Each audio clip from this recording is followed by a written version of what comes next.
कक्षा 5 विषय हमारा हिंदी, उसमें 10 नंबर की कविता है, उसका टाइटल है सीखो। तो बच्चों हम पहले देखते हैं कि इस कविता के रचनाकार हमने पहले भी जान लिया कि श्रीनाथ सिंह है। उसके बुक के अंदर जो 70 नंबर के पेज पर 3 पंक्तियां थी वो भी हमने अगले वीडियो में समझ ली है, और उसके बाद की जो 3 पंक्तियां हैं वो हमें आज समझनी है। तो अगले वीडियो में जो 3 पंक्तियां थी, पहले मैं आपको बताती हूँ कि श्रीनाथ सिंह हमें इस कविता में क्या सिखाना चाहते थे। अब तो आपको पता होना चाहिए क्योंकि हमने 3 पंक्तियां समझ ली हैं। तो श्रीनाथ सिंह हमें यहाँ प्रकृति के कुछ तत्वों से कुछ न कुछ सीख देने की बात यहाँ इस कविता में कर रहे हैं।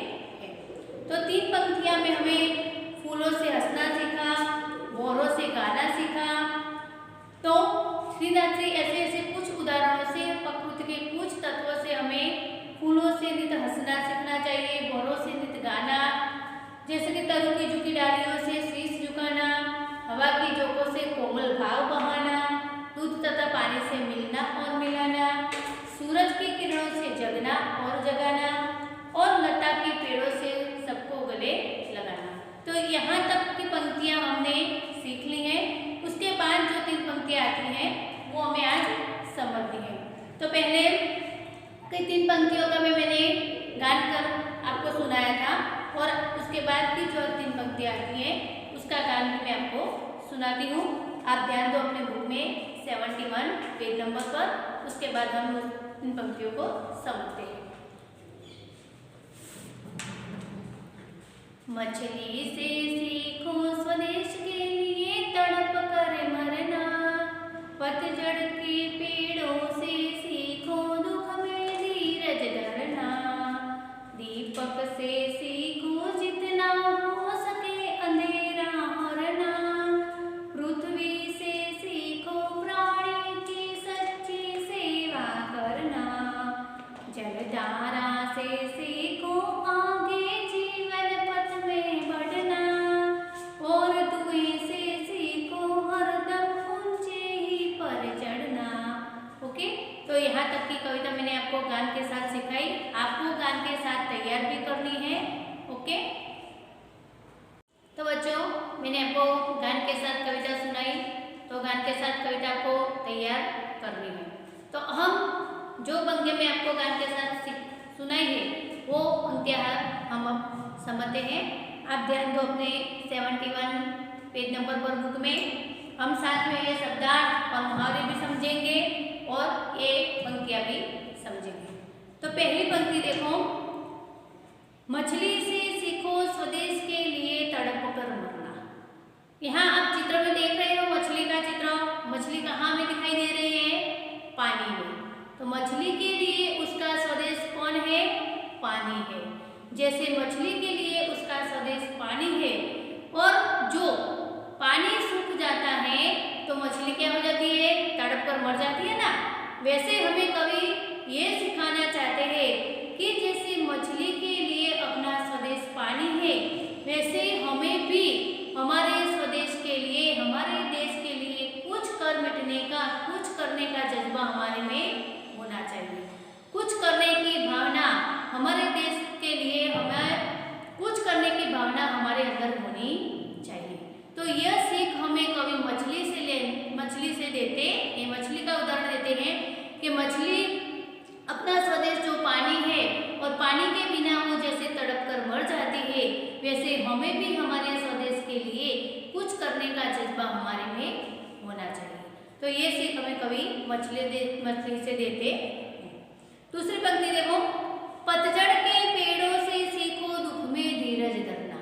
तो पतझड़, जिसको हम गुजराती में पानखर ऋतु बोलते हैं, और पत्ते जब गिर जाते हैं ना पेड़ से, वैसे पतझड़ का क्या अर्थ होता है?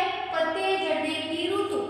पत्ते मतलब जो पांदड़े हम बोलते हैं, पड़ होते हैं ना जो पेड़ के ऊपर, वो पानखर ऋतु में पत्ते गिर जाते हैं। चित्र में भी आपको बताया है, बुक में देखो, जब पेड़ पर से सब पत्ते गिर गए हैं। तो यहाँ कवि हमें क्या सिखाना चाहते हैं कि पतझड़ के पेड़ों से सीखो दुख में धीरज धरना। जैसे पतझड़ में पेड़ के ऊपर से सब पत्ते गिर जाते हैं, फिर भी वो पेड़ कभी निराश होते नहीं है, फिर भी वो पेड़ कभी दुखी होते नहीं है, पर धीरज धरते हैं। और धीरज धरने के बाद फिर वसंत ऋतु में वो पेड़ फिर से खिल जाते हैं, फिर से उस पर पत्ते लग जाते हैं। तो ये पतझड़ के पेड़ों से कवि हमें क्या सिखाना चाहते हैं? तो कवि हमें ये सिखाना चाहते हैं कि हमारे जीवन में भी जो कोई दुख या मुश्किल की परिस्थिति आए तो हमें भी हमारे जीवन में धीरज धरनी चाहिए। धीरज धरना मतलब कि धैर्य रखना। धीरज धरना मतलब कि हमारे जीवन में हमें निराश होना नहीं है। जो भी मुश्किल आई है, जो भी दुख आया है, तो उसका हमें हिम्मत हारनी नहीं है, पर हिम्मत से उसका सामना करना है। तो जैसे पतझड़ के पेड़ गिर जाते हैं और फिर से उसमें पेड़ लग जाते हैं, वैसे हमारे जीवन में भी सुख दुख के बाद सुख आएगा, पर उसके लिए हमें धीरज धरनी पड़ेगी, उसके लिए हमें हिम्मत बतानी पड़ेगी। जो हिम्मत से उसका सामना करेंगे तो वो दुख भी एक दिन चला जाएगा। तो ये सीख हमें कवि पतझड़ के पेड़ों से देते हैं। उसके बाद की पंक्ति हम नेक्स्ट वीडियो में समझते हैं। तो बच्चों, हम पहली पंक्ति सीख चुके हैं, मछली से सीखो स्वदेश के लिए तड़प कर मरना, और पतझड़ के पेड़ों से सीखो दुख में धीरज धरना। अब उसके बाद की पंक्ति हम देखते हैं, दीपक से सीखो जितना हो सके अंधेरा वरना, पृथ्वी से सीखो प्राणी की सच्ची सेवा। तो आप देख सकते हैं अपने बुक में दीपक का चित्र भी दिया है। तो दीपक से हमें कवि क्या सीख देने की बात करते हैं? तो हम जब दीपक का दिया जलाते हैं और उसकी रोशनी से जो अंधेरा हट जाता है, अंधेरा मिट जाता है, उससे कवि हमें ये सीख देते हैं कि हमारे जीवन में भी जो अज्ञान का अंधेरा है वो हटाना है, और ज्ञान की रोशनी संसार में हमारे जीवन में फैलानी है। तो ये सीख हमें कवि दीपक से देते हैं कि दीपक से सीखो जितना हो सके अंधेरा। किसका अंधेरा? अज्ञान रूपी अंधेरा। अज्ञान रूपी अंधेरा जो इस संसार में है, हमारे जीवन में है, तो वो अंधेरा हमें हटाना है, और अज्ञान रूपी रोशनी हमारे जीवन में, और इस संसार के लोगों को भी दुख दूर करके, इस संसार के लोगों को जो दुख में है, अज्ञान में है, उसका भी अज्ञान दूर करके उन्हें ज्ञान की रोशनी, उनके लिए हमें ज्ञान की रोशनी फैलानी। तो ये सीख हमें कवि दीपक से लेनी चाहिए, ये बताते। उसके बाद की पंक्ति देखो, पृथ्वी से सीखो प्राणी की सच्ची सेवा करना। तो पृथ्वी हम किसे बोलते हैं? जो सजीव सृष्टि संसार में है, तो उसकी बात है कि पृथ्वी से सीखो प्राणी की सच्ची सेवा करना। तो पृथ्वी हमें कोई भी स्वार्थ के बिना, कवि हमें क्या सिखाना चाहते हैं, आप ध्यान देना, कि कोई भी स्वार्थ के बिना ये पृथ्वी का मीनिंग से धरा या अवनी। तो जैसे पृथ्वी हमें इस जमीन पर स्वार्थ के बिना पानी, हवा, धरती, अनाज, जीवन देती है, उसमें कोई भी पृथ्वी का स्वार्थ होता नहीं है। वैसे हमें भी प्राणी की सच्ची सेवा, प्राणी मतलब ये सजीव सृष्टि है, ये संसार है, इस संसार में जो भी कोई लोग है, जो भी कोई प्राणी है, तो उसका हमें स्वार्थ के बिना, कोई भी स्वार्थ हमारे में होना नहीं चाहिए। निस्वार्थ उसकी मदद करने की भावना हमारे में होनी चाहिए। तो ये सीख हमें कवि पृथ्वी से लेने की बात करते हैं कि पृथ्वी कोई भी स्वार्थ बगैर हमें पानी, हवा, धरती, अनाज देती है, वैसे हमें भी हमारे जीवन में कोई भी स्वार्थ रखना नहीं है। हम किसी की भी व्यक्ति या प्राणी की मदद करते हैं, तो वो मदद के बदले हमारे अंदर कोई भी स्वार्थ होना चाहिए नहीं। ये सीख हमें कवि पृथ्वी से लेने की बात करते हैं। अब देखते हैं हम तीसरी पंक्ति नेक्स्ट वीडियो। तो बच्चे, हम दूसरी पंक्ति देखिए कि दीपक से सीखो जितना हो सके अंधेरा भरना, पृथ्वी से सीखो प्राणी की सच्ची सेवा करना। अब देखते हैं हम तीसरी पंक्ति, जलधारा से सीखो आगे जीवन पथ में बढ़ना, और धुएं से सीखो हरदम ऊंचे ही पर चढ़ना। तो जलधारा का अर्थ है पानी की धारा या प्रवाह। तो पानी की धारा या प्रवाह, और उसके बाद है कि जीवन पथ में बढ़ना। तो पथ का मीनिंग से मार्ग या रास्ता। उसके बाद देखो आप, जलधारा से सीखो आगे जीवन पथ में बढ़ना। तो इस पंक्ति से कवि हमें क्या सीख देने की बात करते हैं? जलधारा या पानी की धारा, जो पानी की धारा होती है, जो नदी तालाब में पानी की धारा सतत अविरत बहती रहती है, वैसे हमें भी इस जलधारा से ये सीख लेनी है कि हमारे जीवन पथ में हमें भी हरदम आगे बढ़ना चाहिए।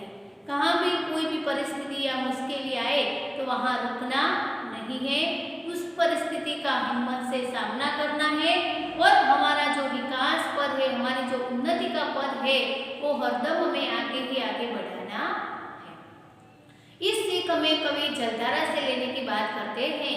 जैसे जलधारा या हम बोलते हैं कि नदी, तो नदी का प्रवाह जैसे आगे ही आगे बढ़ता रहता है, कोई भी परिस्थितियां संकट उसके बीच में आते हैं, फिर भी उसके ऊपर से वो नदी की पानी की प्रवाह, पत्थर या कोई भी चीज उसके बीच में रुकावट करती है, फिर भी नदी की प्रवाह जो एक तरह अविरत बहता रहता है, वैसे हमारे जीवन में भी जो हमें विकास करना है तो बहुत सी परिस्थितियों का सामना करना पड़ेगा, बहुत सी परिस्थितियां, बहुत सी मुसीबतें उसके बीच में आएगी, पर उससे हमें हारना नहीं है। उससे हमें कोई नई प्रेरणा लेकर, कोई नई सीख लेकर उस हमारे जो विकास पथ में हम चल रहे हैं उसमें आगे ही आगे बढ़ता जाना है। तो ये सीख हम किससे लेंगे? जलधारा से। उसके बाद है और धुएं से सीखो हरदम ऊंचे ही पर चढ़ना। तो ऊंचे ही पर चढ़ना, उसका अर्थ मुहावरे अर्थ है उन्नति करना। तो यहाँ कभी हमें ये सीख देने की बात करते हैं कि धुएं से सीखो। धुआं, आपको पता होगा धुआं जिसको हम गुजराती में धुमाड़ो बोलते हैं, तो धुएं का स्वभाव क्या है बच्चों, आपको पता है? हरदम ऊंचे ही जाता है। तो कभी इसलिए इस उदाहरण को यहाँ रखा है कि धुएं से सीखो हरदम, हमेशा नित सीखो क्या? कि ऊंचे ही पर चढ़ना। तो कभी हमें ये कहते हैं कि धुएं का स्वभाव जैसा है कि हरदम वो ऊंचे ही ऊंचे बढ़ता रहता है, ऊंचे ही ऊंचे जाता है, वैसे हमें भी हमारे जीवन में सदैव प्रगति करनी चाहिए। सदैव कोई न कोई ऐसा काम करना है, कोई अच्छा काम करना है, तो हमारा पद भी जो हमारा प्रगति करके, उन्नति करके हमारा जीवन भी ऊंचे तक ले जाना है। जो हमारी जीवन की सफलता, निराश न होकर जो भी कोई परिस्थिति या बाधाएं आती है तो उसको हम दूर हटाकर उसका सामना कर हमारा जीवन है वो सफल बनाना है। जो हमारा जीवन सफल बनता है तो हमारी जो अंदर की भावना है सबके लिए अच्छी होनी चाहिए। तो वैसे हमें कवि बोल रहे हैं कि धुएं से सीखो हरदम ऊंचे ही पर चढ़ना। हमें भी जो कोई अच्छा काम करेंगे तो हम भी ऊंचे तक ऊंची कोई पोस्ट प्राप्त कर सकते हैं। तो ये सीख हम कभी हमें धुएं से लेने की बात करते हैं।